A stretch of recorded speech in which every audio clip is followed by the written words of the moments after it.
mesure et foi, sans savoir que par amour pour moi, Jésus s'était donné sur la croix. À Golgotha, c'est là que mes fardeaux sont tombés, c'est là que Jésus m'a tout donné.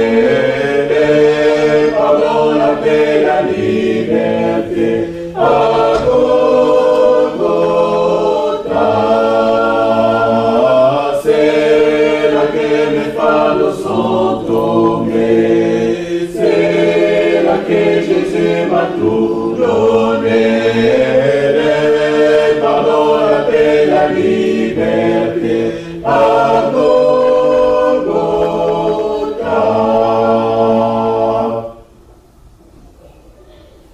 Voyant sous le poids de mon péché, redoutant la mort, l'éternité, à Christ enfin j'ai tout confessé. À Golgotha,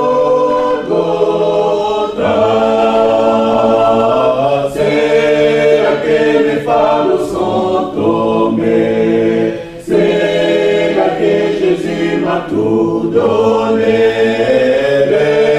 Pardon, la paix, la liberté. À Golgotha, c'est là que mes fardeaux sont tombés, c'est là que Jésus m'a tout donné.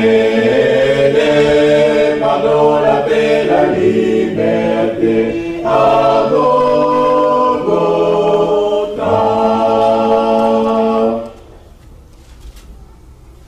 Maintenant à Christ j'ai tout donné, maintenant tout à moi peut chanter, maintenant la vie a commencé. À Golgotha, c'est là que mes fardeaux sont tombés, c'est là que Jésus m'a tout donné. Pardon, la paix, la liberté. À Golgotha,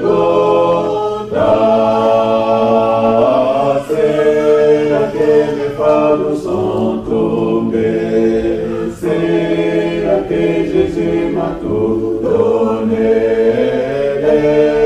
Pardon, la paix, la liberté. À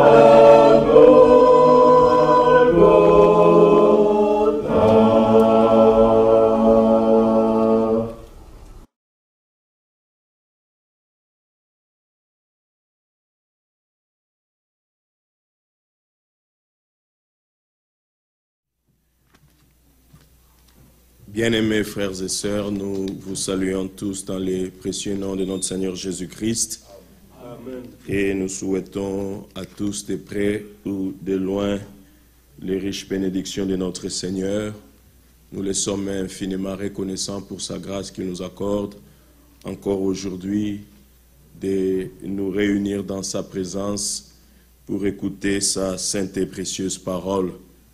Nous louons le Seigneur déjà pour ce merveilleux cantique que nous venons d'écouter par la chorale, et comme ils l'ont chanté, et ce qui est conforme à la parole de Dieu, l'appel du Seigneur continue encore à retentir aujourd'hui.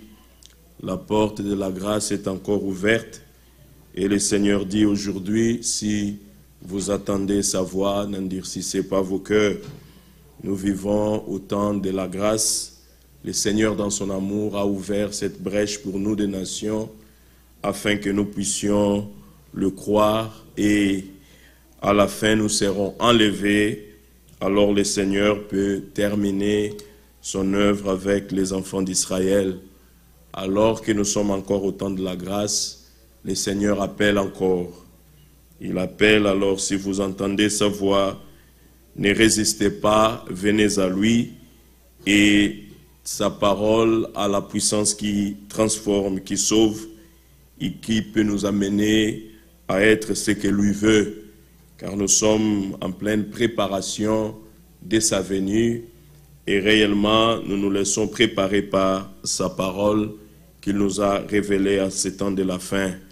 Que toute la gloire et tout l'honneur soient rendus à notre Dieu et nous allons les célébrer, les louer par quelques cantiques avant d'écouter sa sainte et précieuse parole.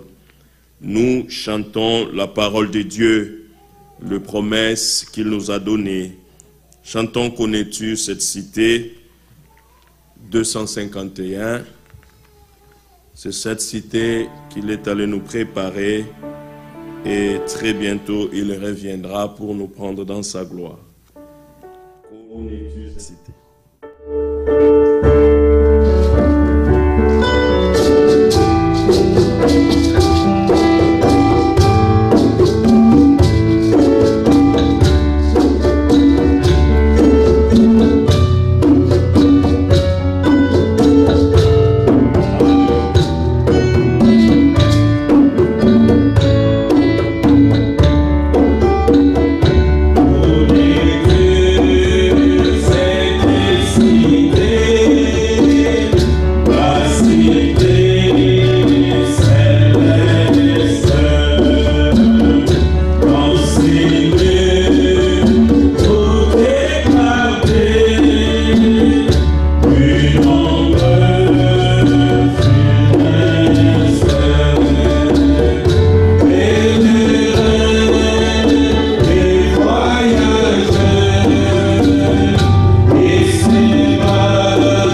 notre Dieu, et avec lui, nous régnerons certainement. Nous allons nous lever pour lire une portion de l'Écriture avant de prier. 2 Corinthiens au chapitre 13.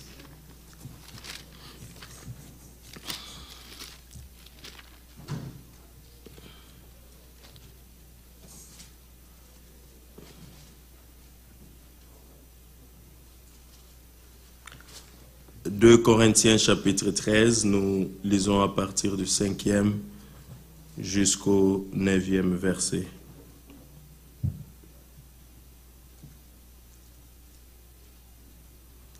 2 Corinthiens au chapitre 13,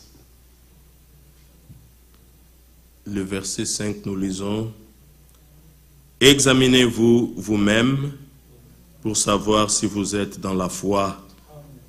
Éprouvez-vous vous-même. Ne reconnaissez-vous pas que Jésus-Christ est en vous, à moins peut-être que vous ne soyez désapprouvés. Mais j'espère que vous reconnaîtrez que nous ne sommes pas désapprouvés. Cependant, nous prions Dieu que vous ne fassiez rien de mal, non pour paraître nous-mêmes approuvés, mais afin que vous pratiquiez ce qui est bien et que nous soyons comme désapprouvés. Car nous n'avons pas de puissance contre la vérité. Nous n'en avons que pour la vérité. Nous nous réjouissons lorsque nous sommes faibles, tandis que vous êtes forts. Et ce que nous demandons dans nos prières, c'est votre perfectionnement. Que le nom du Seigneur soit exalté. Nous allons nous recommander encore entre ses mains. Et lui qui veut réellement que nous soyons perfectionnés, il a pourvu aux moyens les plus sûrs afin qu'il puisse atteindre son but, qu'il dispose nos cœurs encore ce soir, qu'il parle à nos cœurs, qu'il édifie le cœur de chacun de nous, qu'il nous ramène à lui, qu'il nous attache à lui, et que par sa lumière, qu'il puisse conduire chacun de nous. Nous allons nous recommander entre ses mains et abandonnons le moment de la parole entre les saintes mains du Seigneur. Prions au nom du Seigneur Jésus-Christ. Dieu notre Père, ce soir encore nous voulons te dire merci pour la grâce, l'amour, Seigneur, que tu nous accordes, de nous réunir, Seigneur, non pas pour faire certaines religions, Seigneur, pour nous assembler tout autour de ta sainte et précieuse parole. Écoutez notre Dieu nous parler encore en ce temps, où les ténèbres couvrent toute la terre. Le Seigneur, sur nous, tu as fait jour la lumière, afin que par ta lumière nous soyons conduits. Tu as révélé, Seigneur, ta parole, tu l'as mis au-devant de nous, Seigneur, pour que nous puissions marcher avec assurance. Nous voulons te louer pour le message de l'heure, Seigneur, que tu as envoyé pour ton peuple. C'est là que nous nous réunissons, Seigneur, pour nous laisser enseigner, édifier, préparé, Seigneur, par cette parole que tu nous as envoyée. Seigneur, notre Dieu, comme nous l'avons dit, nous voulons nous examiner par rapport à cette parole qui est miroir pour nous, Seigneur, notre Dieu. Alors que nous vivons nos derniers instants sur la terre, nous voulons nous rassurer. Et Seigneur, réellement, nous croyons de tout notre cœur tes promesses que tu as révélées à cette génération. Seigneur, nous prions que tout qui peut exister en nous, que toi tu puisses le ôter au nom de Jésus-Christ. Et que toute notre vie, Seigneur, soit consacrée à toi. Nous voulons nous recommander à toi. Nous n'avons pas de puissance contre la vérité, Seigneur, notre Dieu. Nous n'en avons que pour la vérité. Nous croyons, Seigneur, les promesses de l'heure que tu as révélées pour nous. Nous croyons, Seigneur, à ce que tu es en train de faire maintenant. Et nous croyons aussi que très bientôt, comme tu l'as promis, tu reviendras pour achever, Seigneur, à nous ton œuvre que toi tu as commencée. Oh bien-aimé, nous nous recommandons à ta grâce, alors que nous vivons cet embarras pour les nations. Nous prions que ta voix continue à retentir afin que ceux qui traînent encore les pas, Seigneur, les brebis, qui sont aussi de cette berge, mais qui sont, Seigneur, notre Dieu, dans le monde, l'écoute, Seigneur, le retentissement de ta voix et qu'ils reviennent à toi. Seigneur, car tes brebis reconnaissent ta voix. Seigneur, parle encore. Nous avons besoin de toi, Seigneur.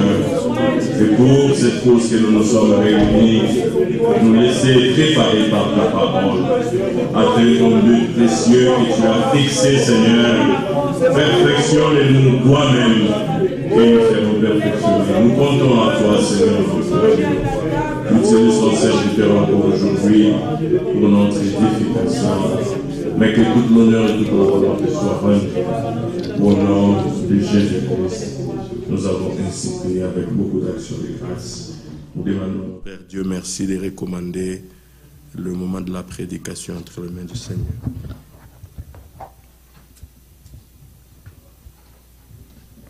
Dieu notre Père Céleste, nous te remercions de ce que tu nous as compté parmi les vivants de ce jour. Yes, merci. Merci de ce que tu as été avec nous depuis le matin et maintenant tu as conduit nos pas dans cet endroit pour t'écouter. Alors pendant que nous voulons t'écouter au travers de ton serviteur, nous te prions que tu puisses mettre ta parole dans sa bouche afin que lorsqu'il parlera, nous puissions, bien-aimé Père Céleste, croire, bien-aimé Père Céleste, ce que tu as préparé pour nous dire ce soir. Yes. Bien-aimé Père Céleste, pendant que nous sommes ici, il y en a qui ont des requêtes et qui s'attendent qu'à toi. La Bible dit, quand le juste écrit, Éternel attend et il les délivre de leur détresse. Bien-aimé Père Céleste, bénis aussi ceux qui nous suivent au travers de l'Internet. Laisse que tous nous soyons animés des mêmes esprits. Pardonne nos fautes, nos erreurs, nos manquements. Parce que si nous venons dans ta présence, bien-aimé Père Céleste, c'est pour que tu puisses nous rendre parfaites. Alors Seigneur, pendant ces moments que nous avions encore, bien-aimé Père, les manquements, aide-nous à nous supporter les uns les autres. Seigneur notre Dieu, sois au contrôle de tout. Au nom de Jésus-Christ, j'ai ainsi prié. Amen. Amen, amen, amen. Que toute la gloire soit rendue à notre Dieu. Et ce soir encore, nous voulons lui rendre de multiples actions de grâce pour l'être, le mouvement, la force, ces occasions précieuses qu'il nous accorde de venir dans sa présence pour écouter sa sainte et précieuse parole. Certainement, nous vivons nos derniers instants sur la terre. C'est vrai, il y aura un jour où nous n'aurons plus ces réunions, car le but de ces réunions seront atteints. Le Seigneur dispose de ce temps afin que son épouse, l'église épouse, soit préparée par l'évangile de la vérité, sa parole qu'il a révélée à notre temps. Et quand tout sera fini, quand tout sera achevé, il reviendra pour nous prendre dans la gloire. Mais nous les louons pour ces occasions qu'il nous donne, afin que, comme nous l'avons lu par rapport à sa parole, que chacun de nous puisse s'examiner et réellement savoir s'il est encore dans la foi, si nous croyons toutes les promesses, si nous croyons toute la parole de Dieu, si en nous il n'existe aucun doute, alors le Seigneur nous donne ces occasions par l'écoute de sa parole, que chacun de nous puisse examiner son état. Car l'heure est arrivée presque à sa fin, nous devons nous rassurer que nous croyons véritablement. Il ne s'agit pas seulement d'écouter sa parole, mais il s'agit aussi de la mettre en pratique. Comme Jacques l'a dit, sa parole est comme un miroir. C'est écrit dans Jacques chapitre 1. Jacques chapitre 1 au verset 22. Mettez en pratique la parole de Dieu. Nous ne l'écoutons pas simplement pour grossir nos têtes avec des connaissances, mais réellement, nos vies de chaque jour doit refléter notre foi dans la parole. À chaque parole, à chaque vérité que le Seigneur nous donne, il est lié une application spirituelle. C'est que nous pouvons réellement expérimenter dans la vie de chaque jour. Mettez en pratique la parole et ne vous bornez pas à l'écouter en vous trompant vous-même par des faux raisonnements. Car si quelqu'un écoute la parole et ne la met pas en pratique, il est semblable à un homme qui regarde dans un miroir son visage naturel et qui, après s'être regardé, s'en va et oublie aussitôt comment il était. Mais celui qui aura plongé les regards dans la loi parfaite, la loi de la liberté, et qui aura persévéré n'étant pas un auditeur oublié, mais se mettant à l'œuvre, celui-là sera heureux dans son activité. Que le Seigneur nous donne réellement de mettre en pratique sa parole, et comme nous l'avons lu, nous n'avons aucune puissance contre la vérité, mais nous n'en avons que pour la vérité. Et nous laissons cette vérité nous pénétrer et nous perfectionner comme le Seigneur lui-même l'a désiré. Et ce qu'il veut, il l'accomplira certainement dans la vie de chacun de nous. Nous voulons simplement lui donner la place d'agir au travers de sa parole. Qu'il le fasse encore aujourd'hui, qu'il puisse ôter de nous des doutes, des problèmes, des difficultés, des soucis de ce monde, toutes choses qui peuvent nous empêcher à recevoir avec foi sa parole, que le Seigneur le puisse l'ôter de devant de nous, même une résistance intérieure, que le Seigneur nous donne une pleine foi, une foi parfaite à sa parole, qu'aucun doute ne puisse être dans nos cœurs devant la parole que le Seigneur nous donne. C'est lui qui a raison, même s'il nous disait quelque chose que nous ne comprenons pas, mais nous croyons.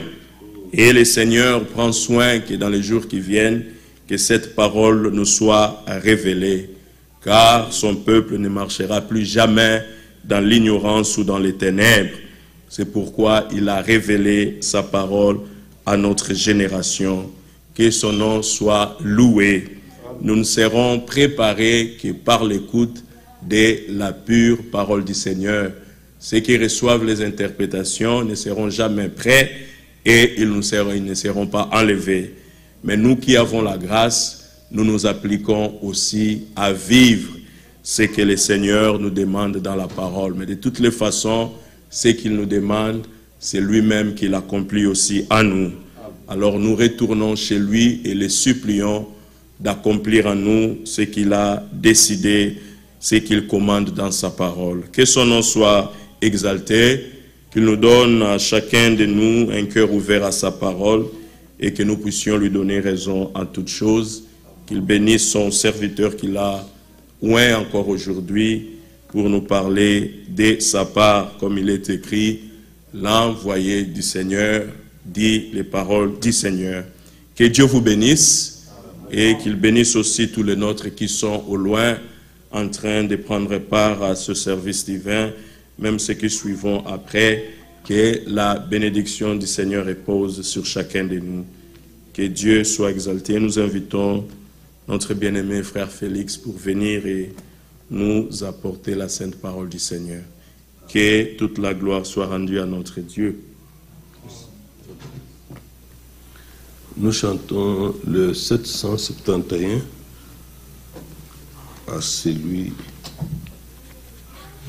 qui nous a aimés.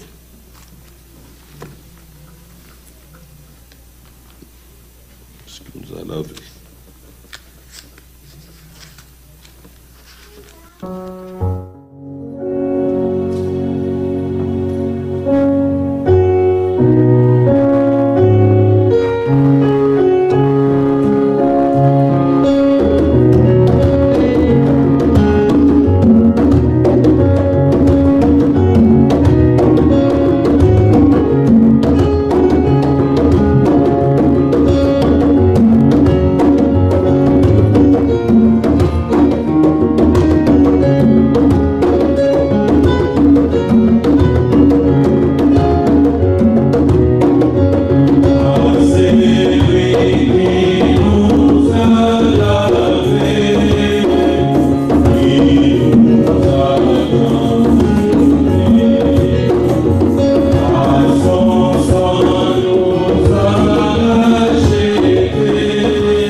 lui soit la gloire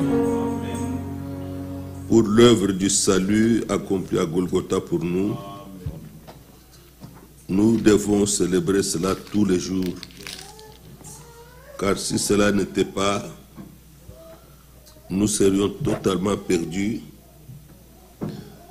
Mais gloire au Seigneur, nous avons été rachetés à un grand prix par le sang précieux de notre Seigneur Jésus-Christ.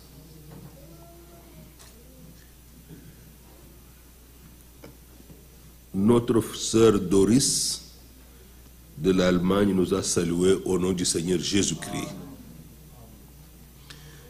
Et aussi les serviteurs de Dieu avec lesquels nous étions en réunion par Zoom de l'Afrique, de l'Europe, notre frère Germain à New Delhi en Inde, frère Timothée Cape Town en Afrique du Sud, nos bien-aimés en France, en Angleterre,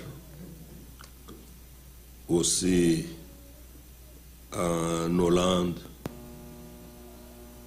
bien-aimés qui étaient au Congo, tous nous ont salués au nom du Seigneur. Amen.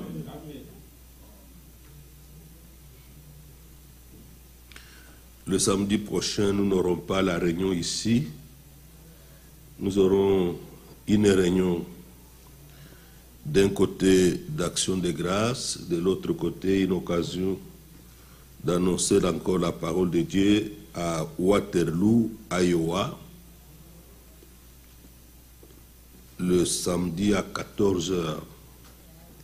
Nous quitterons ici au plus tard 9h, 9h30 pour arriver à temps et tenir la réunion là-bas et pouvoir rentrer pour notre culte de dimanche, le samedi prochain, le samedi 19. Comme toujours, nous repartons à partir d'ici, où nous allons prendre place dans les véhicules disponibles pour nous rendre là-bas et rendre témoignage à la parole de Dieu qui a été bien accueilli la fois passée, que nous étions là-bas à l'enterrement de notre frère. Donc, nous nous disposerons tous pour cela. D'un côté, nous nous rassemblons pour écouter la parole, mais d'autre côté, nous sommes des témoins. Nous sommes des témoins et tout le monde est témoin et pour soutenir la cause du Seigneur. Le Seigneur appelle encore, nous l'avons entendu. Le Seigneur sauve encore. Le Seigneur prépare les siens pour son retour. Nous ne vivons pas ici en vase clos, mais lorsque l'occasion nous est présentée, la Bible dit que la parole doit être apportée, prêche la parole en toute occasion favorable, non. Mais ici, c'est une occasion favorable. Alors, nous avons la possibilité de tenir notre réunion dans cette église-là de pentecôtistes et apporter la parole du Seigneur. Ils ont accepté que nous puissions tenir la réunion là-bas et prêcher la parole de Dieu.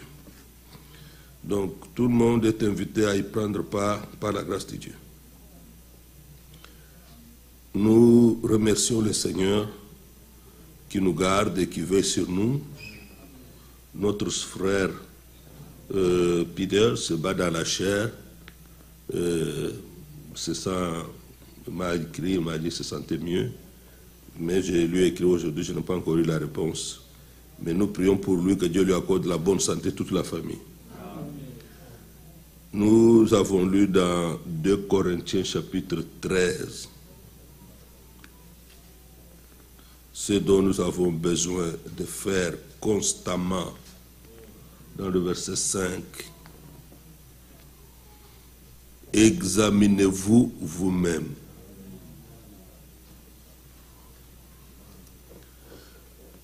Vous-même. Ce n'est pas à moi de vous examiner, ce n'est pas à vous de m'examiner, mais examinez-vous vous-même. C'est-à-dire, c'est par rapport à la parole de Dieu. Nous l'avons lu dans Jacques 1. Mais pour constater, pour savoir si vous êtes dans la foi. Si ce que vous croyez, c'est la parole de Dieu. Si vous croyez réellement ce que Dieu a dit, ce que le Seigneur a promis, ce qu'il a fait pour nous. C'est très important. Au travers des choses qui nous arrivent, au travers des difficultés qui se dressent, au travers des épreuves, notre foi est mise à l'épreuve. Notre foi doit subsister devant Dieu. Parce qu'il est écrit que celui qui persévérera jusqu'à la fin, c'est celui-là qui sera sauvé. Et c'est ainsi que, dans le verset 8, nous l'avons entendu, car nous n'avons pas la puissance contre la vérité, nous n'en avons que pour la vérité. Vous devez être certain que ce que vous croyez est la vérité.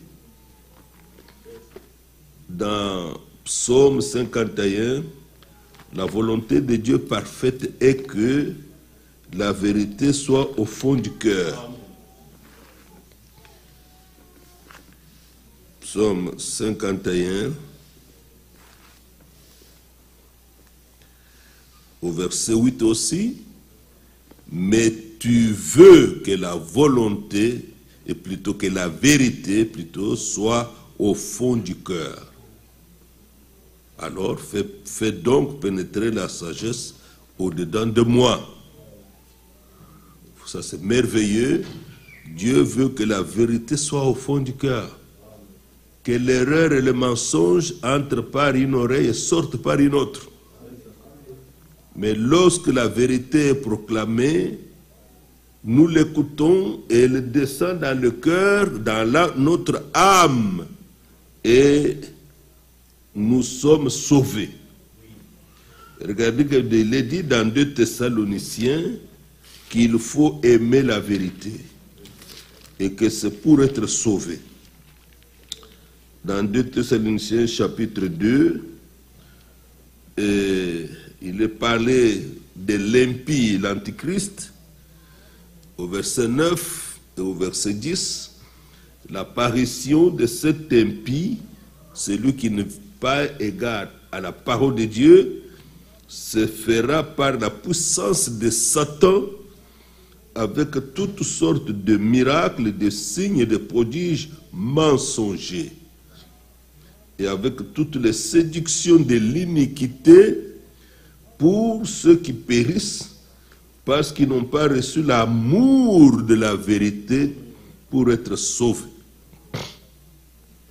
Non seulement nous devons entendre la vérité, et que la vérité doit être crue, parce que nous ne sommes pas contre la vérité, mais elle doit descendre dans nos cœurs, et quand elle descend dans nos cœurs, nous devons l'aimer. Aimer la vérité. Nous recevons de Dieu l'amour de la vérité pour être sauvés.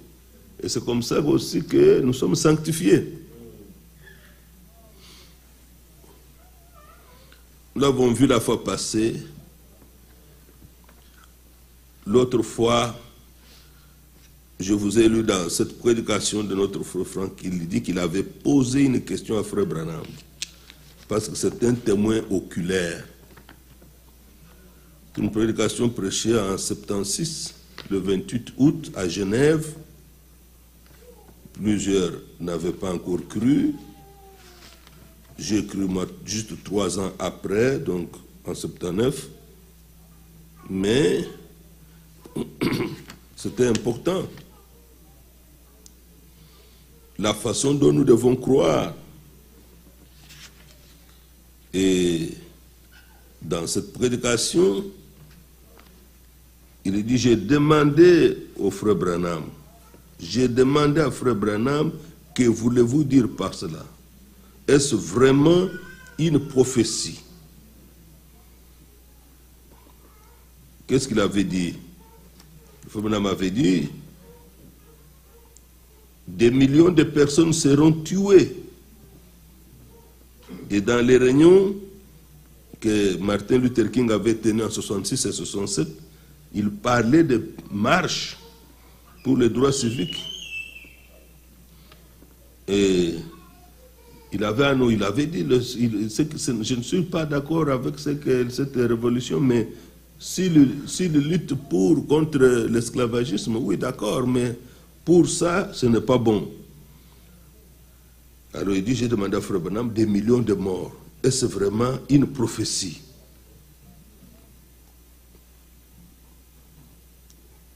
Mais il dit non. Vous devez surveiller ce que j'ai dit. Car il y a une certaine partie de l'humain qui se joint à cela. Mais si vous m'entendez dire ainsi dit le Seigneur, alors c'est Dieu qui parle. C'est dans cette prédication, il prend soin de vous, que le frère Branham a répondu à la question. Vous voyez, c'est très important. Au début de la prédication, il dit, il y a une question, avez-vous prophétisé qu'il y aurait 1 million de Noirs qui seraient tués, et avez-vous simplement annoncé qu'il en sera ainsi? Alors il répond, exactement comme le frère Franck l'a rapporté ici. Oh frère, oh vous voyez, je vous ai toujours demandé de faire très attention à ce que vous écoutez. Vous comprenez? Là-dedans, il y a tellement qui n'est que le côté humain. Mais chaque fois que quelque chose sortira, cela sera annoncé comme étant ainsi dit le Seigneur. Pour les visions comme pour tout le reste. C'est ça. Dieu n'a pas manqué d'avoir des témoins pour nous conduire dans la voie que nous devons suivre. Donc, vous allez voir, je n'ai pas amené ça parce que les frères devraient, s'ils étaient là à temps, ils pouvaient prendre même la photo. Lorsque les prédications ont commencé à être éditées, que ce soit partout, c'était bien. Mais à un certain moment, les premières prédications, c'était clair, vous pouvez voir comme ça. Mais après 1987, 88, vous allez voir que ça commence avec un petit aigle à la fin et un petit aigle au début et un petit aigle à la fin. Et quand vous demandez au frère que ça signifie quoi, ça veut dire que tout du début à la fin, c'est ainsi dit le Seigneur. Mais ce n'est pas ça. Ce n'est pas ça. Quand vous recherchez, vous avez l'amour de la vérité, vous serez conduit dans la vérité. Amen. Et nous savons que c'est trop précieux pour nous de lire les prédications, d'écouter. J'utilise beaucoup le temps de mon temps de la nuit pour lire cette prédication. Je l'ai terminée à 4 h du matin. À 4 h du matin, je lis la nuit. Si je ne lis pas sur la brochure, je lis sur ma tablette. Alors vous comprenez la direction dans laquelle il y a la foi et l'orientation. Je peux vous montrer les brochures, je les ai ici. Au début, on ne mettait pas ça comme ça. Mais à la fin, les frères à Jeffersonville ont commencé à mettre un aigle ici, un aigle là-bas. Même quand on dit nous étions partis à la chasse avec le frère tel, c'est ainsi dit le Seigneur. Même quand nous étions allés chez le frère tel, nous avons mangé ceci, cela, ainsi dit le Seigneur. C'est pas ça. Mais les âges de l'église, le Seigneur a dit, écrit à l'ange de l'église de Laodicée, comme celui de Smyrne, comme celui d'Éphèse, de Thyatire. Mais à la fin, que celui qui a les oreilles écoute ce que l'Esprit dit aux églises. Amen. Voilà une écriture très sérieuse de Corinthiens 13. Examinez-vous si vous êtes dans la foi. Qu'est-ce que vous croyez? Vous croyez quoi? Vous vous attendez à quoi? Alors nous n'avons pas la puissance contre la vérité, et par la grâce de Dieu, nous n'en avons que pour la vérité. Maintenant, remarquez que il est question de la foi ici, Dans Hébreux chapitre 11, ce chapitre consacré à la foi, il est question d'Abraham qui, dans sa relation avec Dieu, il fut appelé ami de Dieu. Et c'est aussi un appel du Seigneur pour que quand nous nous examinons, nous pouvons aussi vérifier l'intensité de notre relation avec Dieu. Quel est le niveau de ta relation avec le Seigneur? Abraham a été appelé comme nous. Hébreux 11, verset 8. C'est par la foi qu'Abraham, lors de sa vocation, son appel, obéit, est parti pour un lieu qu'il devait recevoir en héritage et qu'il partit sans savoir où il allait.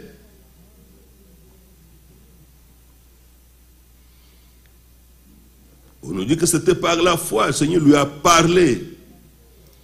Vous pouvez le lire dans Genèse 12. Et quand il a écouté Dieu, il a cru, il est sorti. Il n'avait pas de directive particulière. Il est seulement sorti, il a obéi.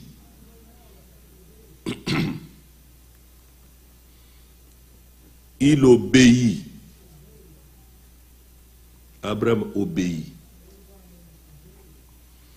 Et nous devons savoir maintenant que la foi nous fait marcher. Il nous fait marcher dans la direction où Dieu veut que nous allions.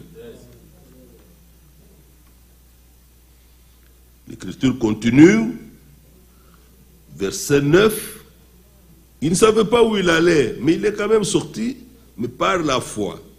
Verset 9, c'est par la foi toujours qu'il vint s'établir dans la terre promise. Il y a été dans la terre promise. Comme dans une terre étrangère, habitant sous des tentes, ainsi qu'Isaac et Jacob, les co-héritiers de la même promesse. Maintenant, l'Esprit de Dieu nous dit, dans le verset 10, car il attendait la cité qui a des solides fondements, celle dont Dieu est l'architecte et le constructeur. Il avait déjà la révélation de la cité que nous attendons, à laquelle nous devons aller, où Christ est allé nous préparer une place. La cité céleste, la Jérusalem céleste. Déjà en ce temps-là, c'est à quel moment qu'il a eu cette révélation? C'est dans Genèse 16, lorsqu'il a vu Melchisedec. Le frère Branham dit, quand il a vu Melchisedec, il pensait que la cité était déjà venue. La Jérusalem céleste. C'est le roi. Elle descendra au-dessus de la Jérusalem terrestre. Cet abri que Dieu va envoyer, et c'est le roi qui sera là. Il sera le roi des rois et le seigneur des seigneurs. Amen. Amen.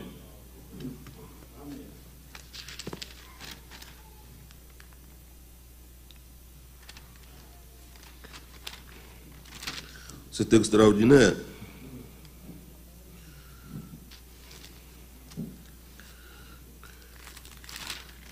C'était dans Genèse 15, quand il a vu Melchisedec. Genèse 15 plutôt. Genèse 14 plutôt. Au verset 17. Après qu'Abraham fut revenu vainqueur de Kedorlaomer et des rois qui étaient avec lui, le roi de Sodome sortit à sa rencontre dans la vallée de Chavé, et qui est la vallée du roi. Melchisedec, roi de Salem, fit apporter du pain et du vin. Il était sacrificateur du Dieu très haut. il bénit Abraham et dit, verset 19, « Béni soit Abraham par le Dieu très haut, maître du ciel et de la terre. Béni soit le Dieu très haut, loué soit le Dieu très haut, qui a livré tes ennemis entre tes mains. » Et Abraham lui donna la dîme de tout. C'est cet être extraordinaire dont dans Hébreux chapitre 7, Paul en a reçu la révélation que c'était quelqu'un de particulier. Il n'avait ni père ni mère, cet homme, ce roi. Il était dans une forme humaine, mais cet homme n'avait ni commencement de jour ni fin de vie. Hébreux chapitre 7, verset 2. Verset 3 aussi. Mais il était souverain sacrificateur, il était le roi. Tous ces titres étaient en lui. Il était dans une forme de théophanie, un être spirituel.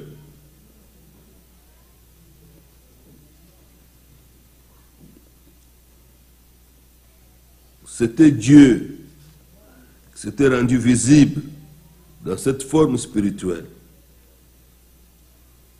Le corps spirituel dans lequel vont tous ceux qui quittent ce monde en attendant le retour du Seigneur. Mais quand ils vont revenir, ils auront revêtu maintenant, au retour du Seigneur, les corps de résurrection, comme quand le Seigneur Jésus-Christ était ressuscité. Et dans ce corps-là, de résurrection, il avait mangé. Il avait même bu. Et même il a disparu. La Bible dit, quand nous le verrons face à face, nous serons semblables à lui. Et tous ceux qui sont appelés à être dans l'enlèvement seront prêts, seront exactement la même chose. Que ce soit ceux de l'Ancien Testament qui reviendront, parce que c'est ensemble que nous entrerons dans cette cité, dans cette ville-là. Il n'y a personne qui est déjà entré, personne. Tous les bien-aimés sont au paradis. Nous voulons comprendre comment a été la relation de notre Père dans la foi, le Père Abraham, dont nous sommes les enfants, les fils et les filles de Dieu. Il a progressé avec Dieu jusqu'à être appelé ami de Dieu. Maintenant, regardez que la chose principale, il attendait la cité, verset 10. Il avait ça dans son cœur. Quand il a vu Melchisedec qui s'était présenté à lui, il a cru que la ville était déjà descendue. Et il est resté avec cette espérance. Il est dit dans le verset 11, c'est par la foi que Sarah elle-même,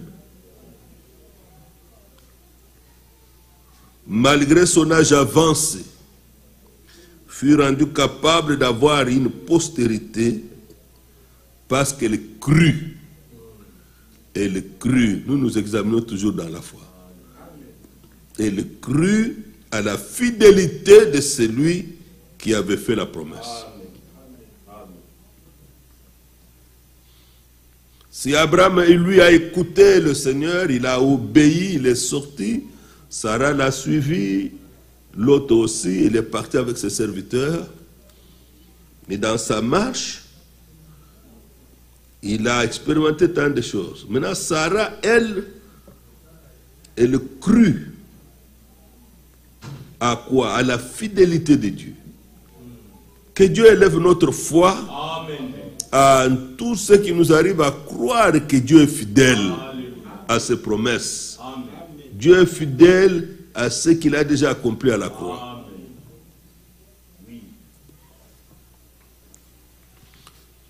Lorsque le frère Branham prie pour les malades dans cette prédication, il dit au Seigneur,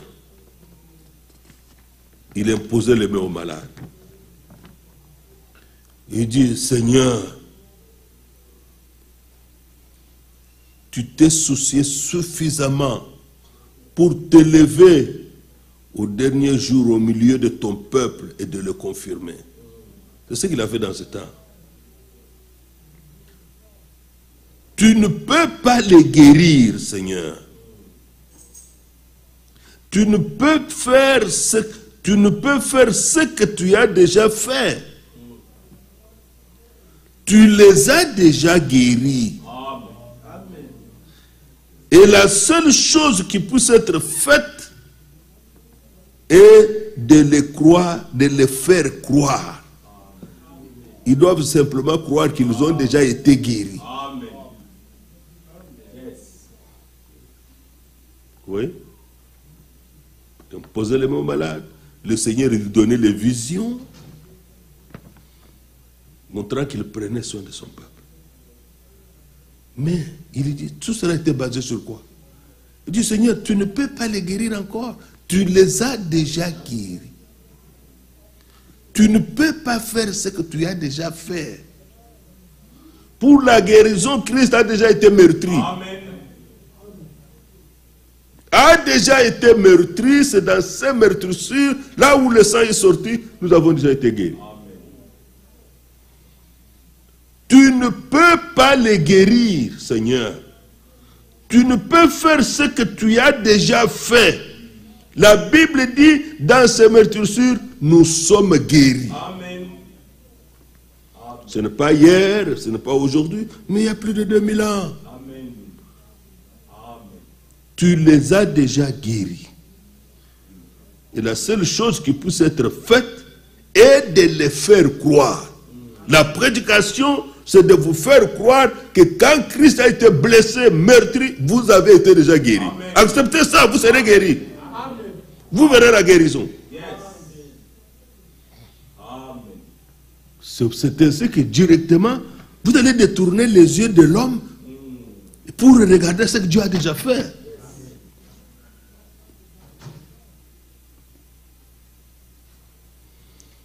Et tu t'en soucies assez. Bien que nous marchions en chancelant dans toute notre incrédulité, tu t'en soucies assez pour te manifester comme étant le comme étant le vivant, ressuscité des morts et se tenant au milieu de nous.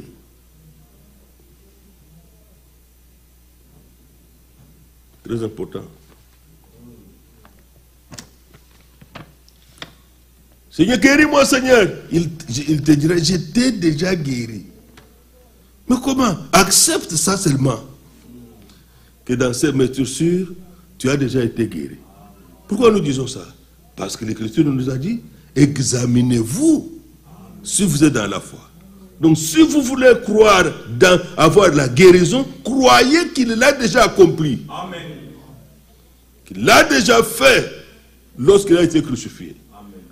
Lorsqu'il a été meurtri, et la guérison va se matérialiser.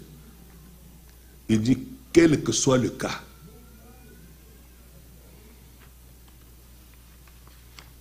il y avait quelqu'un qui était venu, qui fumait. Il fumait. Et c'est dans ce temps de discernement et de prière, il dit, si vous pouvez croire, Dieu peut même vous enlever des mauvaises habitudes. Quand je lisais ça, je priais, je levais mes mains en l'air. Dieu peut même vous enlever des mauvaises habitudes. Il dit, le croyez-vous? Croyez-vous qu'il va vous guérir? Allez, vous cesserez de fumer maintenant même et vous n'en fumerez plus jamais une seule. C'est la délivrance de Dieu. Oui. Cette personne fumait. Elle fumait. Et lui ainsi dit, le Seigneur est sorti de la part de Dieu. Vous allez cesser de fumer. Et désormais, vous n'en prendrez même pas une seule cigarette, c'est fini. Mais Dieu peut nous aider.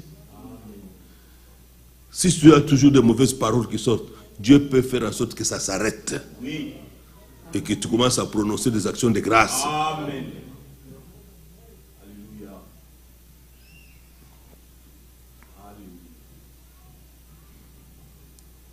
Alors il lui dit, allez, croyez de tout votre cœur. Ayez foi en Dieu, ne doutez pas. Merveilleux.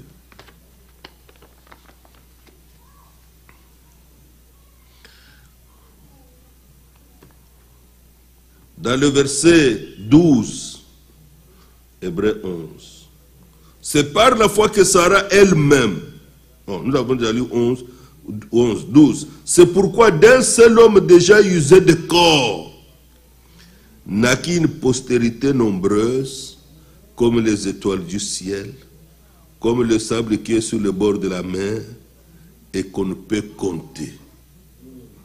Parce qu'il a cru à celui qui avait fait la promesse. C'est dans la foi qu'ils sont tous morts. Abraham, Isaac, Jacob, Sarah, tout le monde. Qui sont tous morts sans avoir obtenu les choses promises, mais ils les ont vus et salués de loin, reconnaissant qu'ils étaient étrangers et voyageurs sur la terre. Voilà pourquoi nous avons aussi chanté pèlerins sur cette terre. Nous sommes des voyageurs. Mais parce parfois la révélation nous n'a pas encore beaucoup saisi, nous voulons demeurer sur la terre. Nous voulons demeurer. Nous regrettons que quelqu'un soit parti. Mais Dieu, dans sa pensée pour ceux qui ont cru, et tous ces élus, nous ne sommes que des voyageurs. Amen. Nous ne sommes que des étrangers sur la terre. Nous passons. Aussi longtemps que Christ n'est pas encore venu, il y en a d'autres qui passeront. Pourquoi étrangers sur la terre? Pourquoi voyageurs sur la terre? Voilà les pensées fondamentales dans lesquelles ces gens de l'Ancien Testament ont vécu. Et Dieu veut que ce soit à nous. Oui, il a fait son temps sur la terre, il est parti. Il a voyagé sur la terre, nous sommes juste en voyage. Nous sommes en voyage sur la terre. Ils reconnaissaient, eux, que nous sommes étrangers et voyageurs sur la terre. C'est pourquoi la Bible déclare que nous n'avons pas de cité permanente. Verset 14. Ceux qui parlent ainsi montrent qu'ils cherchent une patrie, un pays. C'était la Jérusalem céleste, c'était constamment dans leur cœur. S'ils avaient en vue celle d'où ils étaient sortis, ils étaient sortis d'un pays, c'est vers l'Irak là-bas, Koweït, tout ça, ils étaient là-bas, c'est là qu'Abraham a vécu. Et il est allé vers Israël. La Bible dit, s'ils avaient, c'était ça qu'ils avaient en vue là où ils étaient sortis, ils seraient rentrés.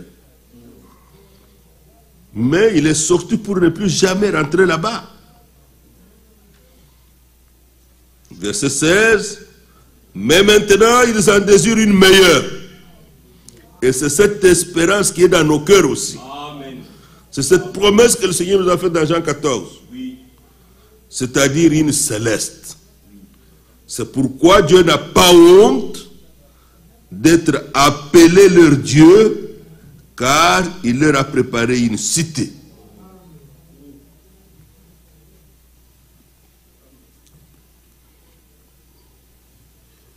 C'est par la foi, verset 17, qu'Abraham offrit Isaac lorsqu'il fut mis à l'épreuve et qu'il offrit son fils unique, qui avait reçu les promesses, et à qui il avait été dit, en Isaac sera nommé pour toi une postérité.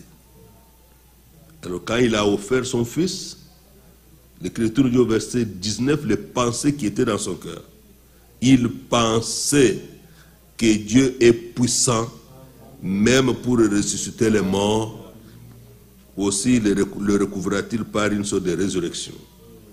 Il y a des prédications dans lesquelles même le frère Branham du prière disait, Seigneur, accorde-nous d'être positifs. Ce que Dieu lui avait demandé, c'était une mort. Une mort de l'enfant. De l'enfant qui avait les promesses de Dieu. Il n'a pas vu que Dieu commettait l'erreur. le raisonnement qui est un fondement de l'incrédulité, dirait, mais ça c'est une erreur. Isaac a eu des promesses. Il les répète, mais on fait sortir même un Isaac sera nommé pour toi une postérité. Comment Dieu me demande lui-même encore de le mettre à mort? Comment?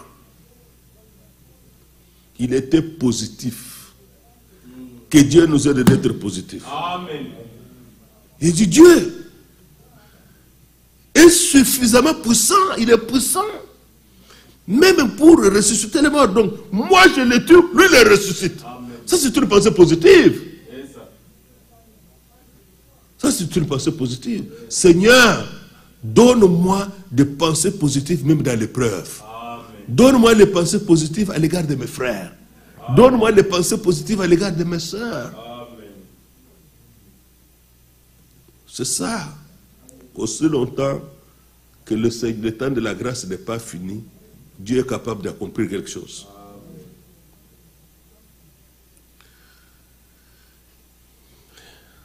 Merveilleux. Par rapport à cette expérience, dans Jacques, chapitre 2, nous désirons la meilleure cité,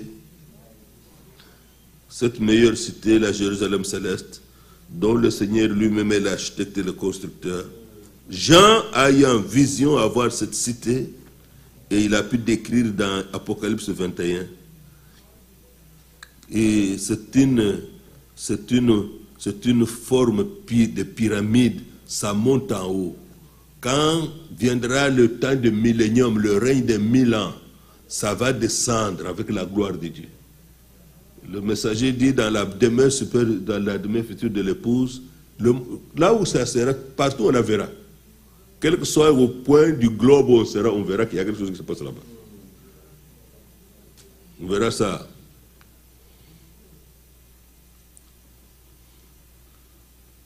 Ici, dans Jacques chapitre 2, verset 14.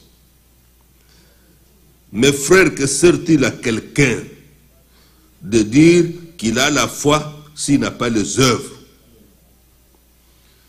La foi peut-elle le sauver?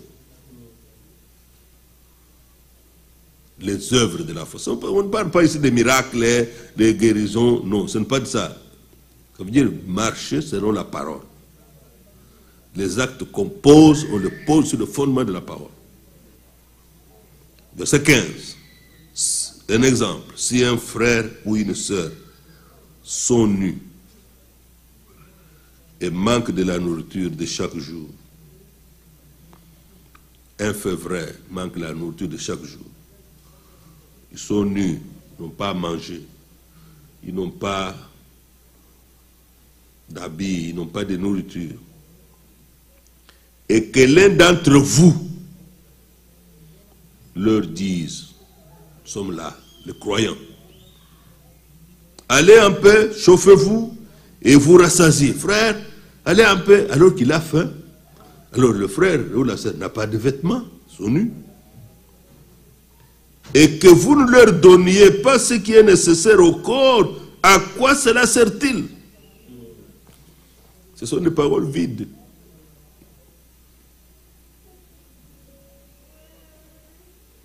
Il en est ainsi de la foi.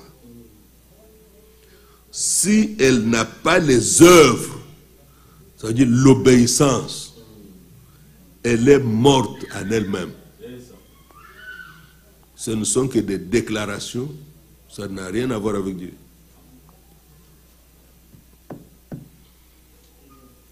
Mais quelqu'un dira, verset 18, quelqu'un dira, toi tu as la foi,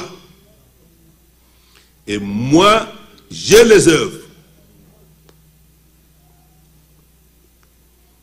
Toi tu as la foi, moi j'ai les œuvres. Montre ta foi sans les œuvres, et moi je te montrerai la foi par mes œuvres. Par mes œuvres. Nos œuvres doivent confirmer ce que nous croyons. Les actes que nous posons par la grâce de Dieu doivent confirmer ce que nous croyons.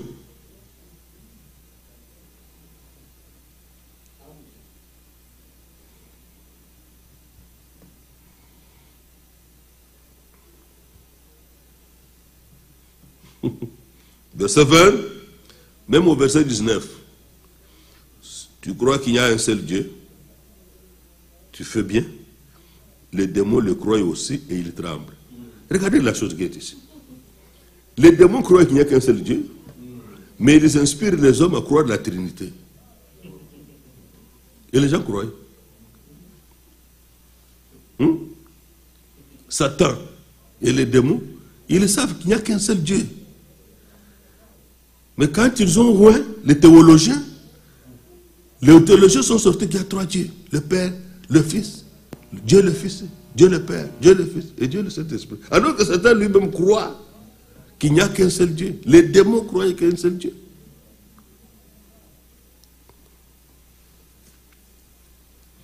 Et quand ils croient cela, la Bible dit, et ils tremblent. Pourquoi? Parce que ce sont des créatures. Il n'y a que Dieu qui n'est pas créature. Dieu est créateur, il n'est pas créature. Mais les démons, Satan, c'était des anges. Ils ont été créés. Mais Dieu n'a pas été créé par quelqu'un. Il existe par lui-même. Il est Dieu. Verset 20. Veux-tu savoir, ô homme vain, que la foi soit sans les œuvres est inutile. Lorsque nous examinons, comme Dieu nous l'a demandé dans 2 Corinthiens 13, et que nous constatons que nous ne posons pas les actes conformes à la parole, la foi que nous professons, que nous possédons, elle est vaine. Je dis bien nous tous, moi comme vous. Elle est inutile.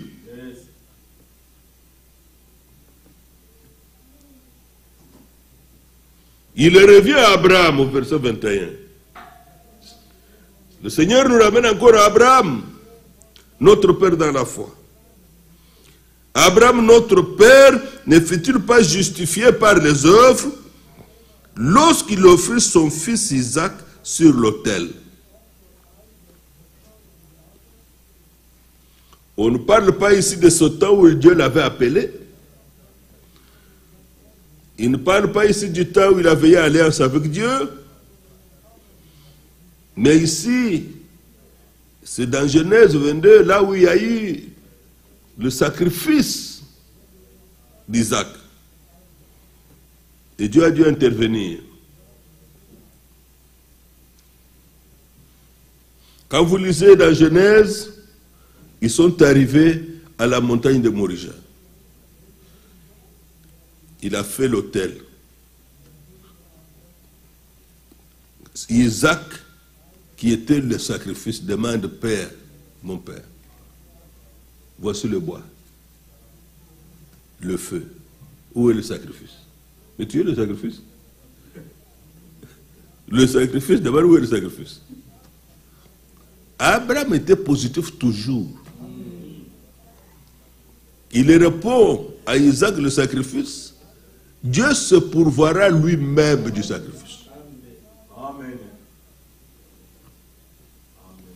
Il était constamment dans les pensées positives de l'inspiration de Dieu.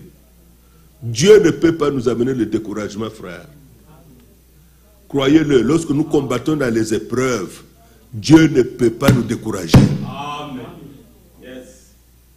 Lorsque le découragement vient, lorsque le doute vient à l'égard des promesses que Dieu a faites, ce n'est pas Dieu. Ce que Dieu a demandé à Abraham était difficile. L'homme pensé naturel ne peut pas accepter ça. Non. Il fallait qu'il soit dans une certaine dimension de foi pour pouvoir comprendre et répondre ça à Isaac. Il avait déjà laissé les serviteurs. Et quand il a dit, qu'est-ce qu'il a dit aux serviteurs? Laissez-moi et l'enfant aller adorer, nous reviendrons. Toujours positif. Amen. Il n'a pas eu l'air un peu triste là. Je ne sais pas ce qui va nous arriver là où nous partons. Quand je viendrai seul, comprenez que Dieu est là, frère, vous comprenez? Ça, c'est le langage d'aujourd'hui, de ceux qui croient. Mais Dieu suscite la foi et mène la foi à la perfection. Amen. Dieu nous montre Abraham. Quand il s'entretient avec eux pour les laisser, les serviteurs, il dit, moi je pars avec l'enfant et nous reviendrons. Lorsqu'il arrive au lieu du sacrifice que le Seigneur lui avait montré, l'enfant lui pose la question, il lui dit, Dieu se pourvoira lui-même du sacrifice. Effectivement, Dieu a pourvu. Parce que la révélation qu'il venait de recevoir, c'est que Dieu est Jéhovah Jireh. C'est lui qui pourvoit quand nous sommes dans le besoin. Et qu'il est fidèle. Bien-aimés dans le Seigneur. Regardez. Verset 21, Abraham, notre père, ne fut-il pas justifié par les œuvres lorsqu'il offrit son fils Isaac sur l'autel? 22, tu vois que la foi agissait avec ses œuvres et que par les œuvres, la foi fut rendue parfaite. Pas simplement croire dans le cœur, mais ça doit se traduire par les actes, par l'obéissance. Et dans cette prédication, il montre que Isaac a porté le bois. C'est pourquoi nous aussi, nous devons aller sur l'autel. Du Seigneur, moi-même, je suis aussi sacrifice. Alors, quand vous voyez dans la parole, il est écrit, offrez vos corps comme un sacrifice vivant à Dieu. Offrez tout à Dieu, tout.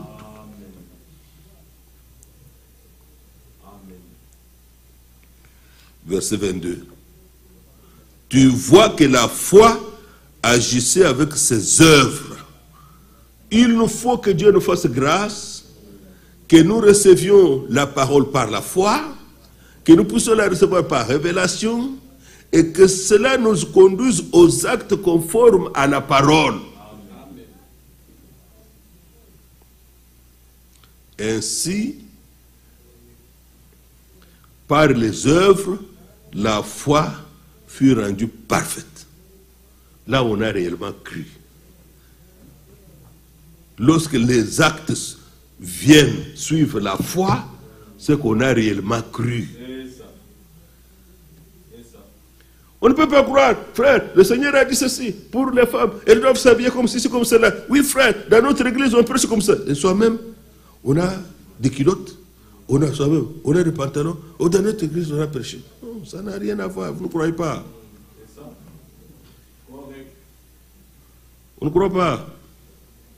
Vous connaissez seulement, mais vous ne croyez pas. C'est ça. Vous connaissez ce qui est dit, mais vous ne croyez pas. Parce que si vous croyez, vous suivrez cela. Ça doit influencer votre vie.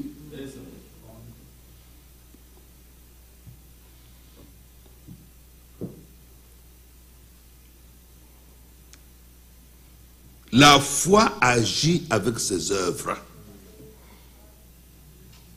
C'est ce qui est écrit dans le verset 22. Tu vois que la foi agissait avec ses œuvres.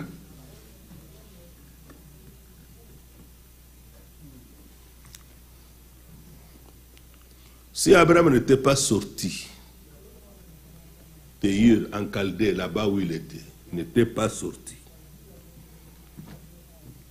Il ne faisait que proclamer là-bas, en Irak, là-bas, frère. Dieu est vivant. Dieu m'a parlé. Il t'a dit quoi? Sors de ton pays. Et comme le Satan est aussi même un peu, il est encore très malin, on spiritualise ça. C'est ce qu'il fait avec les gens aujourd'hui. On spiritualise ça.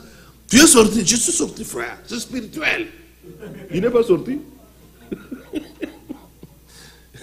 Il n'est pas sorti. C'est spirituel. C'est quand on sort de ses pensées, on entre dans la parole. Alors on est sorti. Tu n'es pas sorti. Abraham n'est pas sorti. Il est toujours là-bas.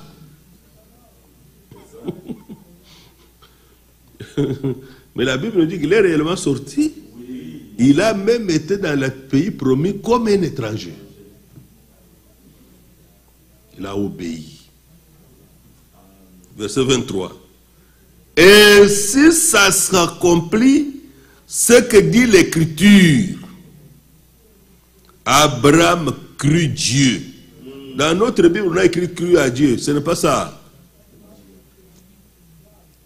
Quand cru à Dieu, c'est quand on te parle de Dieu. Mais tu crois à Dieu quand Dieu te parle directement. C'est ça, quand tu lis la Bible, c'est Dieu qui te parle directement.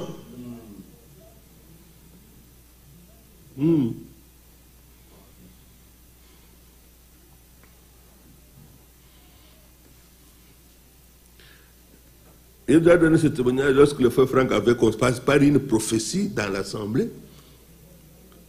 Il faut consacrer le frère tel et sa femme au ministère. Il n'a pas obéi à ce qui s'est passé dans son cœur. Il sentait que c'est pas ça. Ben, bon, pour ne pas craindre de ne pas contredire l'esprit, il a imposé les mains. 2 ans, le temps est passé. Le Seigneur vient un jour lui demande, voix audible, mon serviteur, trouve dans les Actes des Apôtres où un homme a été consacré au ministère avec sa femme. Vous voyez que Dieu parle par les Écritures. Il ne pouvait pas lui dire simplement, écoute, ce que tu as fait là est faux. Ce que tu as fait là est faux. Cette prophétie-là était fausse. Surtout que quelqu'un s'est levé dans l'assemblée. Je suis dit le Seigneur, consacre le frère tel et sa femme au ministère pour l'œuvre qu'ils doivent accomplir. On a imposé les mains. Ça s'est passé dans la ville de Brême, en Allemagne. Le temps est passé et le Seigneur est venu. De voix audible, comme nous parlons, mon serviteur trouve dans les Actes des Apôtres où un homme a été consacré au ministère avec sa femme. Vous trouvez même aujourd'hui les prédicateurs, les pasteurs des assemblées, comme entre guillemets, maman pasteur, sa femme, maman pasteur. D'autres sont allés dire première dame de l'église. Oui, on n'est pas fidèle au message. La parole n'a pas montré ça. La femme du pasteur, entre guillemets, est une sœur comme toutes les autres. Dites amen, non? Amen. Il n'y a pas de place de choses comme ça, comme vous voyez, de première dame de l'église. J'ai vu dans une église où je suis allé prêcher, la première dame de l'église ne s'assoyait pas dans le banc comme ça. On avait mis la chaise en particulier au couloir, couloir du milieu. Vous pouvez tous la voir, elle était assise quelque part. J'ai prêché ici, je la voyais, elle était assise là. On n'avait pas besoin de chercher pour la voir. Elle était là. Avec sa chaise, les autres étaient sur les bancs. Mais elle avait une chaise en plastique là, dans le couloir là, un peu à côté des rangées là-bas. Première dame de l'église. Non. Il nous faut sortir du monde. Ça, c'est le monde.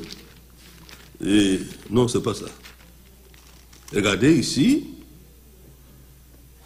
ce qui est merveilleux, ainsi s'accomplit, verset 23, ce que dit l'Écriture. Abraham crut Dieu et cela lui fut imputé à justice.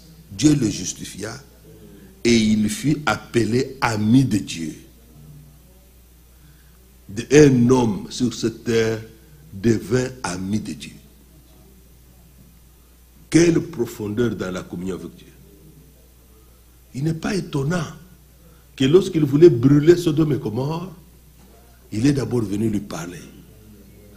Cacherai-je à Abraham ce que je veux faire? Mon serviteur Abraham. Il lui a parlé de ce qui s'est passé. Sodome et Gomorrhe seront brûlés. Et Abraham a saisi cette révélation et s'est mis à intercéder. Abraham a commencé à demander grâce de Dieu. Mais Seigneur, tu ne peux pas détruire et les justes, et les pécheurs, les impies.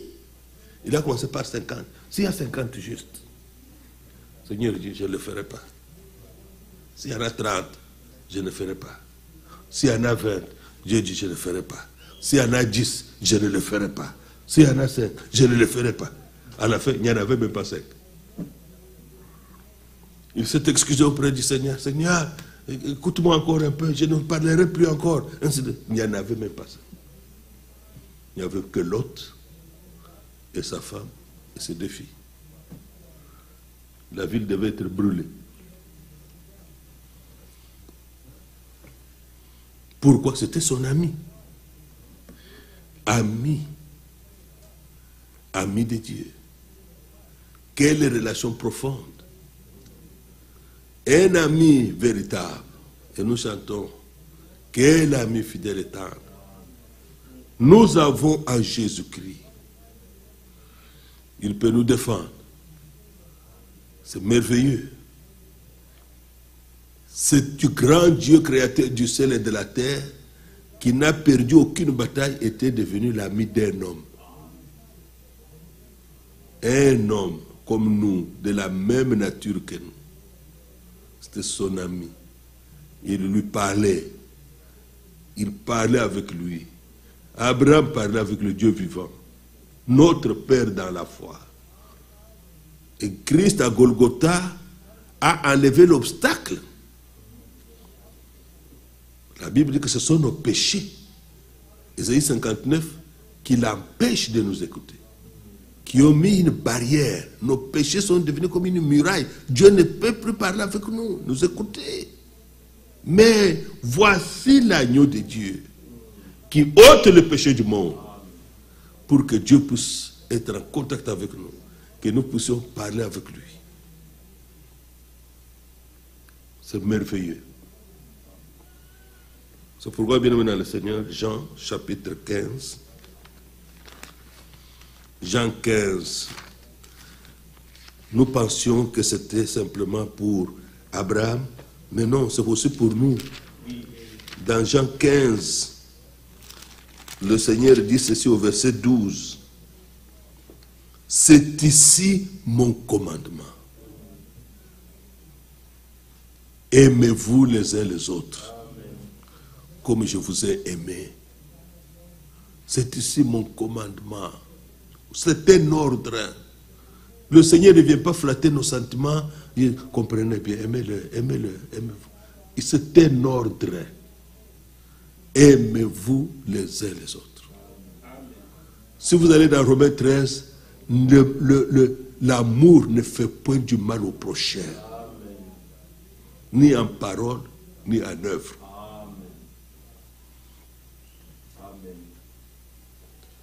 Ni en parole, ni en œuvre.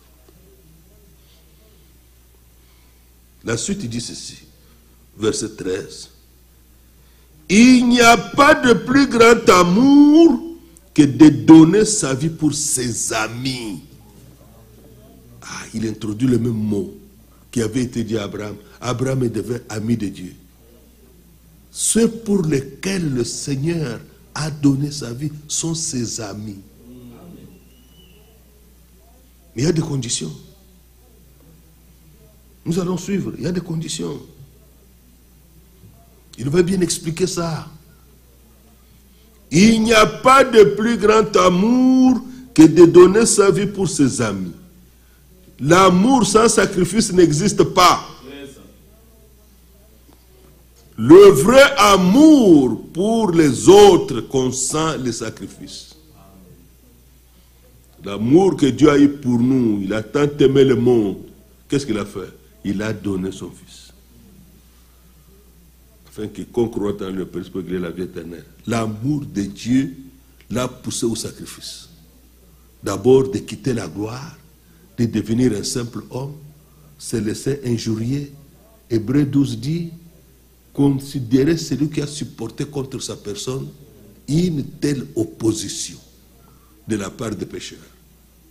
Notre Seigneur Jésus. L'amour qu'il avait pour nous a accepté cette opposition, il ne pouvait pas lâcher. Jusqu'à ce qu'il nous a rachetés. L'Écriture dit au verset qui suit, vous êtes mes amis. Verset 14. Vraiment, j'ai souligné en rouge dans ma Bible. Vous êtes amis du Seigneur. Nous examinons la profondeur de notre relation avec le Seigneur. Vous êtes mes amis si vous faites ce que je vous commande. Amen. L'obéissance.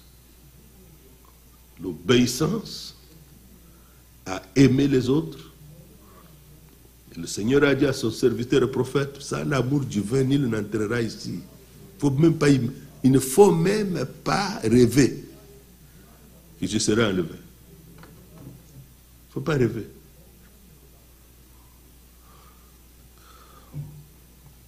Vous êtes mes amis.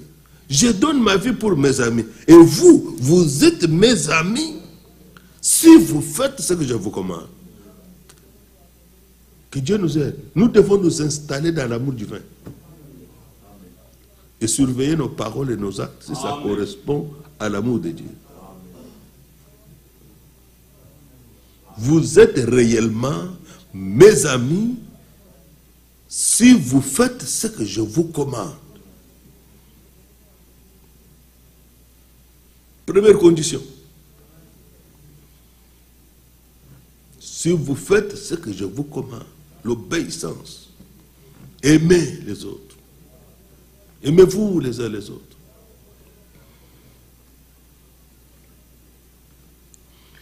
Verset 15. Je ne vous appelle plus serviteurs.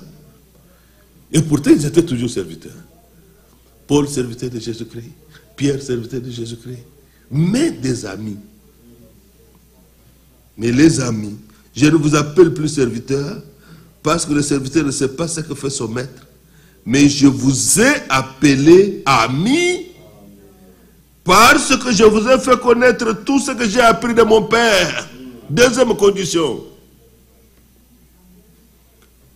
Recevoir la révélation de la volonté parfaite de Dieu. Recevoir par révélation la volonté parfaite de Dieu. Et obéir, aimer les autres, ça fait de nous ses amis.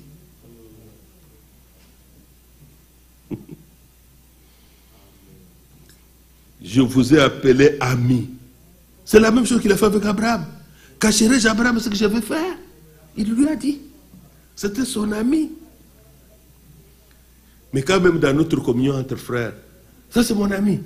Mais au fond, vous lui tendez le piège.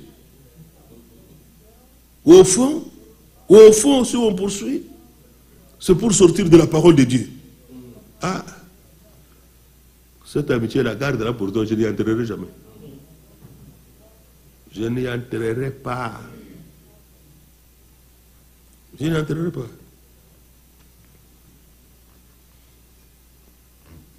C'est vrai.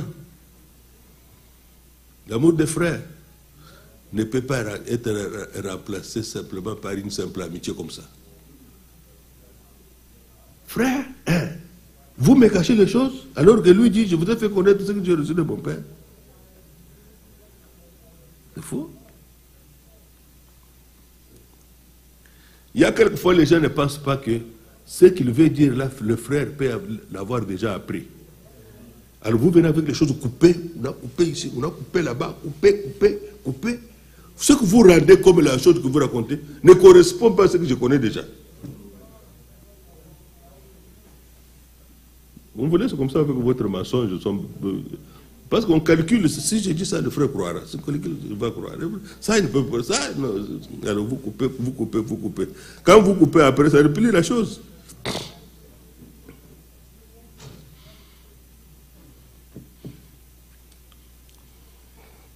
Il faut être sincère. Amen. Je vous ai tout dit ce que j'ai reçu de mon Père. C'est ce que le Seigneur a dit. Alors vous êtes mes amis. Paul l'a dit dans Actes des Apôtres. Je ne vous ai rien caché de ce qui vous était utile. Je vous ai donné tous les conseils de Dieu, sans en rien cacher. Tout ce qui était la vérité, nous l'avons reçu. Lorsque le frère Branham a prêché sur le sol, il a dit, j'ai donné le message. Seigneur, j'ai livré le message.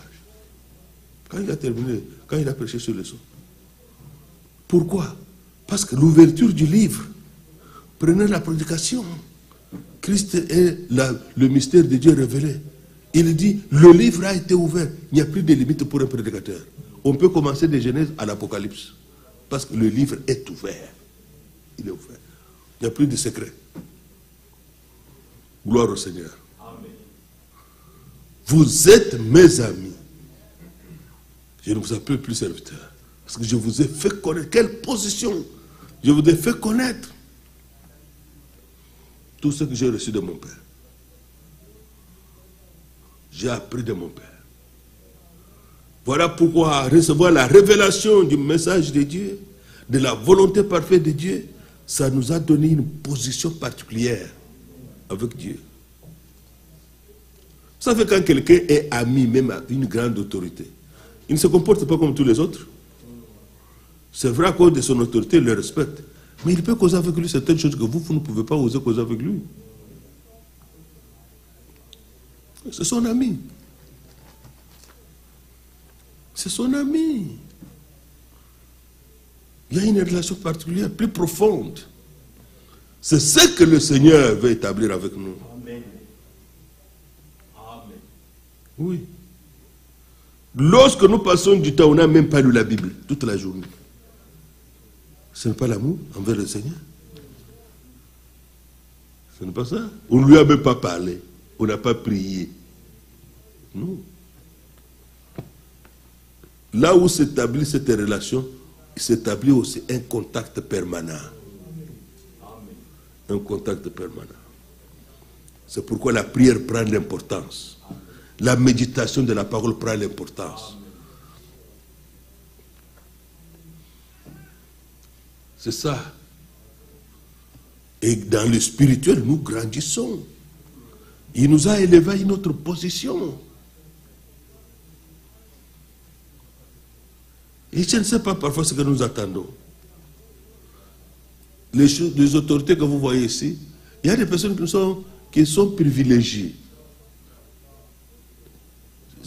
Son chauffeur, c'est quelqu'un de privilégié. Il écoute tout ce qu'il dit au téléphone, dans la voiture. Lui est au volant. Et comment il parle au téléphone? Lui entend. Seulement, il est obligé de ne rien dire. Il n'a rien entendu. Mais il a tout entendu. Hein? Son coiffeur, là, il a la possibilité de toucher sa tête. Celui qui coupe le président les cheveux. Hein? Il a la possibilité de parler avec lui. Et regardez dans la Bible Néhémie, qui était une chanson, qui servait le roi. Quand il veut boire le vin, c'est lui qui sert. Maintenant, il avait ressenti l'ordre de Dieu d'aller rebâtir les murs de Jérusalem. Il était devenu, la nouvelle l'avait rendu triste. Il servait le roi triste. Le roi dit, arrête un peu. Néhémie, qu'est-ce qui t'est arrivé? Pourquoi tu es si triste? Néhémie n'avait pas posé de questions, n'avait pas venu avec le problème. L'attitude seulement qu'il avait, touché par la situation des Juifs qui étaient restés, qui n'étaient pas partis dans la déportation, il était triste. Et le roi lui demande, pourquoi es-tu si triste? Mais un ministre peut être triste chez lui, il n'a pas vu le président. Un tel peut être PDG, il peut être triste dans ses problèmes, il n'a pas vu le président. Mais Néhémie a vu le président, le roi.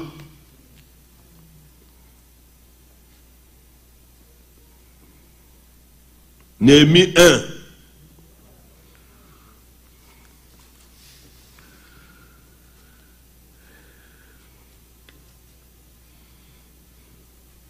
Verset 2, chapitre 1, verset 2.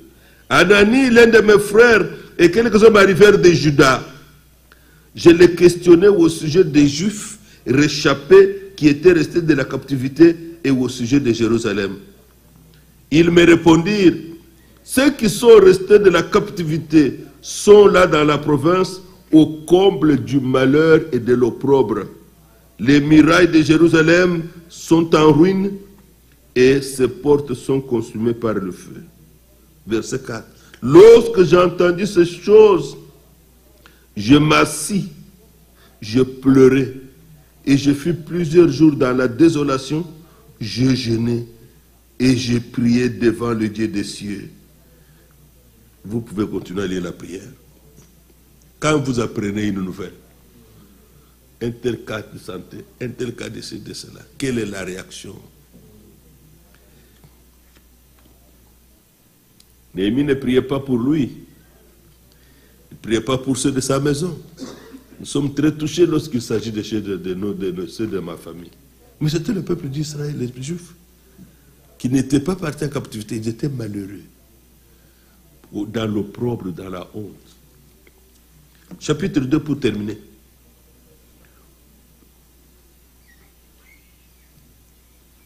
Verset 1. Au mois de Nisan, la 20e année du roi Artaxerxès, comme le vin était devant lui, j'ai pris le vin et je l'offris au roi. Jamais je n'avais paru triste en sa présence. Le roi me dit, pourquoi as-tu mauvais visage?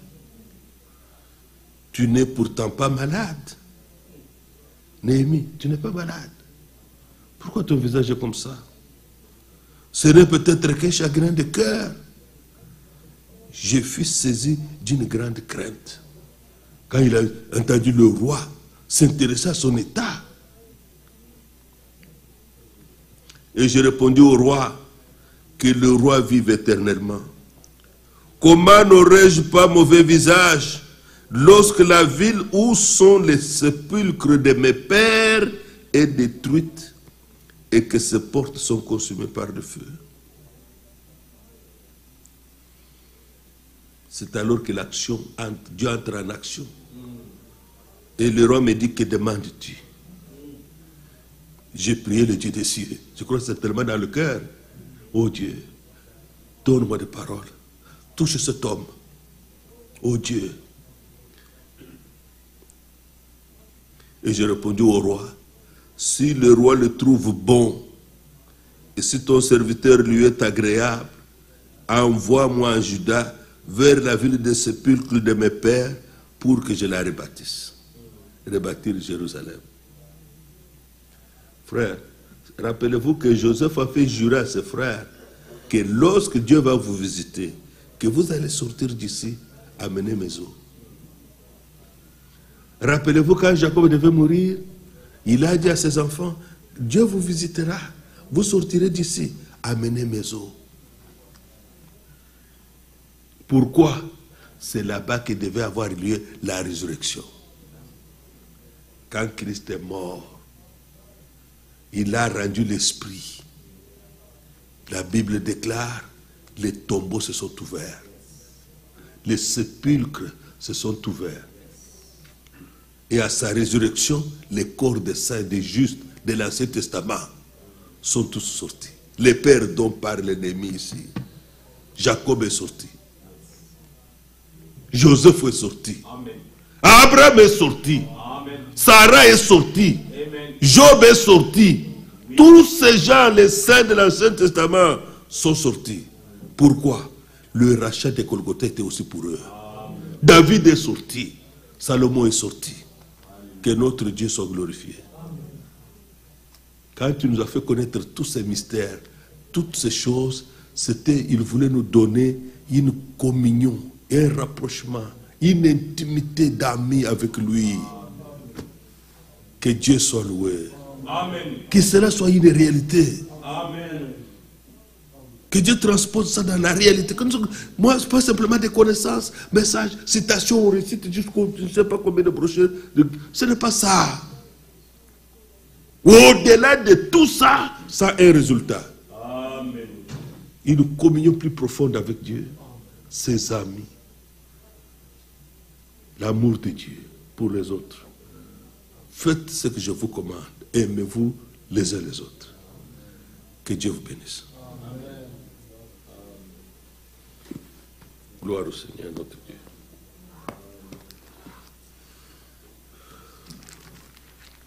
Nous voulons,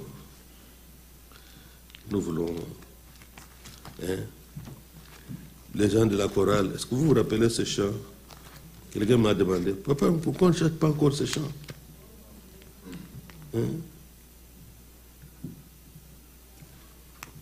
C'est pas sûr.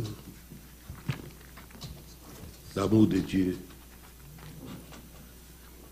De 460. Où sont-ils les gens de la chorale qui peuvent chanter aussi ça? Nous avons chanté.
Qu'il nous donne de garder ce qu'il nous a révélé en ce temps.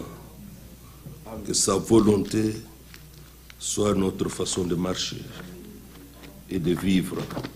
Prions Dieu. Bien-aimé Père Céleste, nous te remercions de tout. Nous te rendons le gloire. Oh Dieu,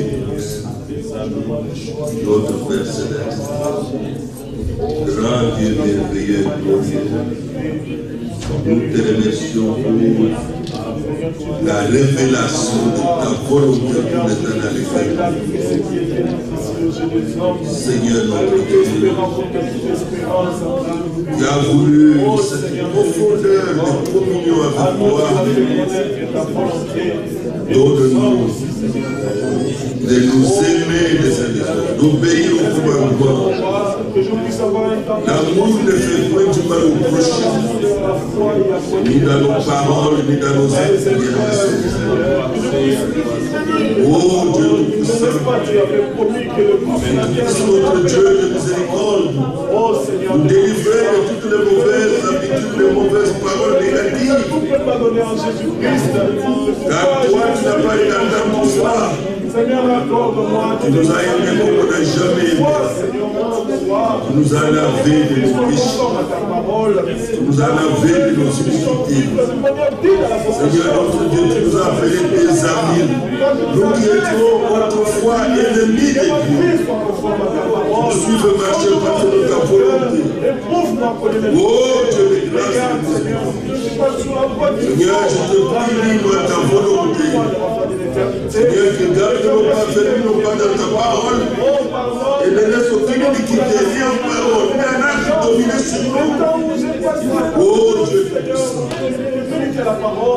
Grand Dieu merveilleux.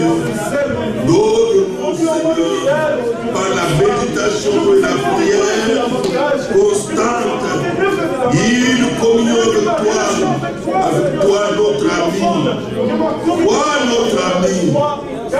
Oh Dieu, voilà pourquoi tu as révélé le secret de la parole. Tu as envoyé la colonne de feu pour ouvrir. Tu as ouvert la sonde.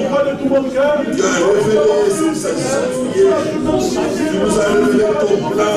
Tu nous as montré, Seigneur, notre Dieu, comment l'ennemi viendrait dans chaque âge. Oh Dieu Tout-Puissant, nous a éclairés, chassé les ténèbres. Oh, donne-nous de t'aimer, Seigneur. Donne-moi de t'aimer dans mon cœur, de toute ma forme, mes pensées. Oh, Dieu Tout-Puissant, accorde à chacun de nous d'entrer dans cette dimension de toi, dans cette amitié. Bien, Seigneur, tu es fidèle. Abraham était ami de Dieu. Abraham a obéi par ta grâce. Nous aussi, donne-nous d'obéir par grâce. Dieu de bonté et de miséricorde. Viens nous secours. Nous sommes la postérité d'Abraham. Dieu Tout-Puissant, nous sommes toi. Merci Seigneur. Merci notre Père. Merci. Frère Cédric vient prier. Et le frère Didier va achever la réunion.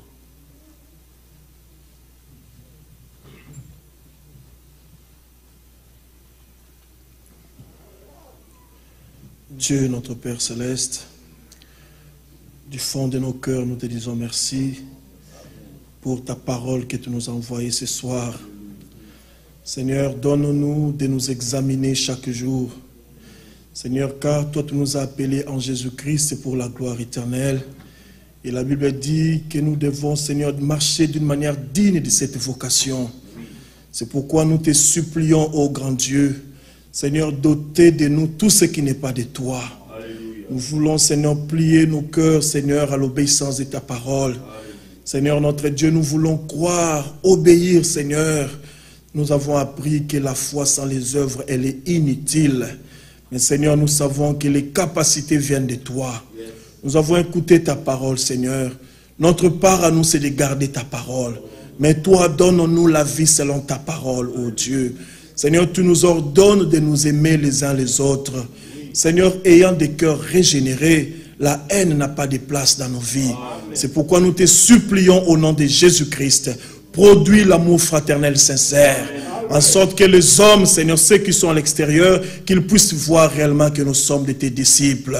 Nous nous abandonnons entre tes mains. Merci, Seigneur, pour ton alliance que tu as conclue avec nous.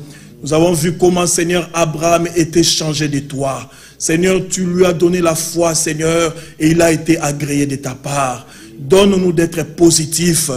Ôte de nous toute forme de découragement. Seigneur, mais que nous puissions croire ta parole, que nous puissions même confesser, Seigneur, ce que nous croyons, et que dans nos vies, que nous puissions refléter réellement, Seigneur, que nous croyons à ta parole. À toi la gloire, à toi la louange. Nous te recommandons, Seigneur, tout un chacun de nous venus en ces lieux, même ceux qui sont au loin. Seigneur, ta main n'est pas trop courte.